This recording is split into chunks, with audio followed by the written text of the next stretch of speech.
Hey everybody, Nick here, and today I got a slightly more philosophical sort of video for you to talk about reviewing a little bit. I've had viewers on occasion ask me what kind of philosophy guides you review, and well, that's a really great question, and there is actually a good answer to it, or at least what I hope is a good answer to it. So, my buddy Manny has this really great idea. His idea is basically, look, in terms of what you're doing ethically speaking, you want to go ahead and when you're trying to figure out how to act in such a way that you would wish everybody else in the universe to act. So let me explain that in a little more detail. Basically, if you're sitting there trying to make a decision, think about it in terms of not just, should I do this, but should everybody in this situation, now, in the future, in the past, whatever, should everybody freaking do that? So, in application, let's say you were getting ready to sell a watch. I'm not selling this watch, but you're saying. And you have a little scratch right across the crystal. It's not very visible. You can't really see it except in some lights. But you're trying to figure out, okay, should I put that scratch in a picture? Should I make sure and describe it? Well, I mean, okay, personally, it might be advantageous not to. You may sell the watch, get lucky without that hit. But you would want everybody in the world to do that. You would want people to take care of it. And so you should. You should talk about the scratch. Similarly, sitting in a store and you realize, wait a second, there's no clerk here. There are no video cameras here. I could just grab what I want off the shelf and walk right out and nobody would be the freaking wiser. And that occasionally happens. But the question you got to ask yourself is, well, if everybody did this, would that be a big problem? And, well, yeah, it would, because the store would eventually go bankrupt. And, in fact, the idea of store would go bankrupt at that point, and it would cause a great deal of harm, and just, it wouldn't work out in the grand scheme of the world. Another great example is all of the, pardon me, all the sexual harassment and rape and all those sorts of things going on right now, and it's coming out in Hollywood and elsewhere, in politics especially. That's a classic case of this because, okay, that's a nasty thing, but if you're ever considering taking a course of action, treating somebody in a certain way, for instance, the question you got to ask is, would I recommend that, would everybody in this situation treat them, treat this person in that way? If I'm going to get ready to treat, for instance, a young lady in this way, would I want everybody to treat, for instance, my wife, my daughter, my cat that way? Hopefully not your cat. Hopefully not your daughter. Let's be real here. But still, this basic idea of, am I acting in such a way that everybody should act, is a really good one. And I think, there are a lot of people who certainly argue with it, but it is a nice way to think about going through the world, ethically speaking. And at the end of the day, I feel like reviews are fundamentally ethical. I mean, even though I'm not talking necessarily about ethics in the grand sense, I am making claims like, guys, you should make this thinner behind the edge. That's an ethical claim right there. And my Knife Gripe series is absolutely deeply ethical. Both in cases where it actually is, but also in cases where you're just like saying, okay, you should not do X. These are claims like that. And this little philosophy of advocating only that course of action which I would wish to become universal law is kind of a part of it. It's something I try and think about. And it's something that I try and take into account as I'm doing things. So, for instance, I'll give you an example in the gear reviewing world here. As I'm doing a review, for instance, maybe of a knife like this guy. This is a Spyderco Endura. For me, at least, this knife is too long. I mean, flat out. It's just, and the same thing with the ZT here. This is just too big for my particular life. And I will certainly say things like, this knife is a little too big for me, or this is going to be a little too big for some, but I don't go far, at least I try not to come out and say, this knife is too damn big and you should stop making it and you should feel bad because you made it. Because that's making a universal claim. The simple fact is that there are people who need knives this big. For instance, if they regularly cut into deep cakes.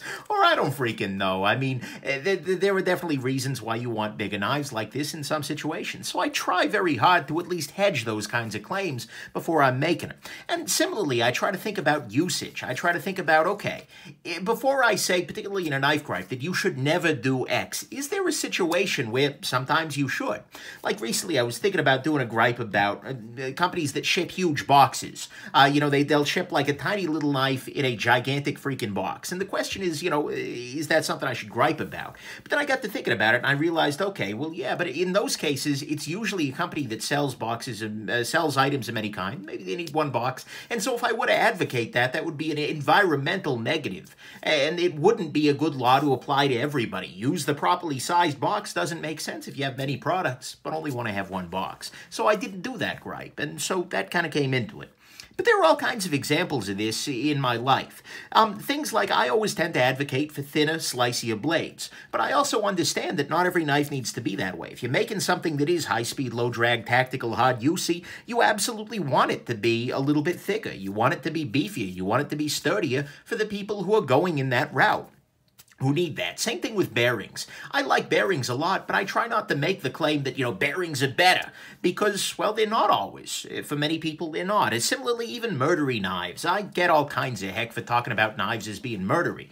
And what I mean by that is that they're knives that are really big and, scary to people who aren't usually used to knives. Knives that if you take this out in the Starbucks, people are going to look at you like, oh, this is going to be a crime scene. People really get on my case for bringing this up, but the simple fact of the matter is that for many people that's a serious concern, because they spend time very often in places where people would be scared of that. If you work at cold steel, if you work on an oil rig or something like that, sure, that's not a concern. People are looking like, wow, that's murdery, awesome. But, and so I try very hard to acknowledge that for many people that is a desirable effect, even folks who use a knife for self-defense, which I don't tend to advocate anyways. But, there, in that case, a knife being big and scary is a net positive.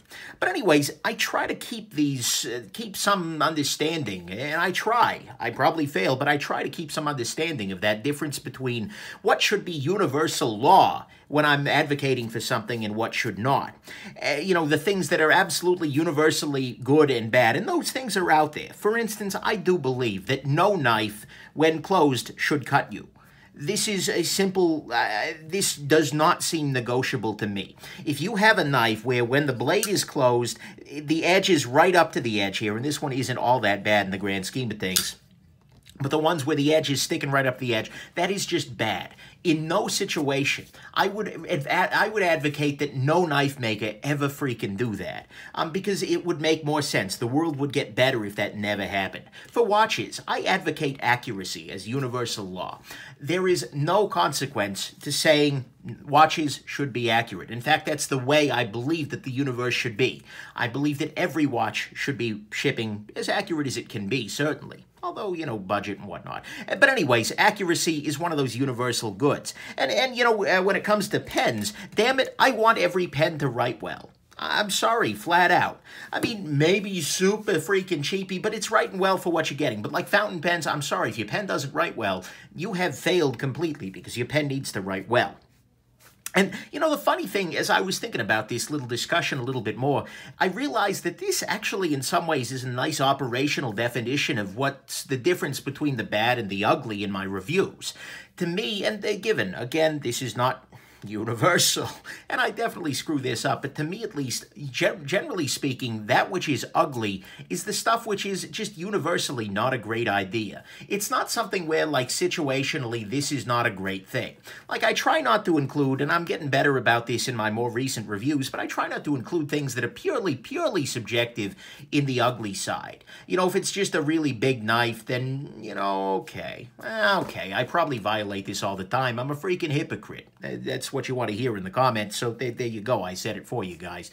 But no, I mean, very often, the things that show up in the ugly are the things that nobody should be getting wrong. These are the things that, like, I'm sorry, for this price point, this should not be happening ever universally. Whereas the stuff in the bad is very often there's a trade-off here. Like, this knife doesn't cut all that well. That's a simple fact, but, for the tactical types, that may be a bonus because it's more durable, etc. And so there is a tension between the bad and the ugly, and I think it breaks down at least sometimes in this when I'm on my game, so to speak. But, like I said, I don't always hit the mark on this guy. And I'm sure each and every one of you is coming up with 50 examples where I took your favorite knife and I said something was just bad. Flat out, without any hedging, and you think to yourself, well, come on, Nick, you're violating your rule here. Yeah, okay, sure, but thing is, utilitarian, I don't really care. I mean, rules can be broken sometimes. But this, to me, is something that I do think a lot about as I'm writing my reviews, and as I'm thinking about how to talk about gear, and as I'm thinking about making suggestions to makers, to the community, etc. What should actually be the case for everybody universally and what would make sense in that way. And so that's a part of the philosophy that guides me. For those of you who are interested in going down this road more, my buddy Manny is actually Immanuel Kant. He's a German philosopher, I want to say 17th century or so. But his little idea of act by that maxim which you would will to become universal law, it's called the categorical imperative when he says it, at least first formulation. And given there are plenty of other ways to look at ethics, but to me at least, the categorical imperative has always been sort of an interesting one and is a really excellent one, I think, when you're thinking about gear and when you're making ethical claims like you're doing as a reviewer. So anyways, this is just a 10-minute little philosophical rant, Kant in the world of everyday carry gear. Weird.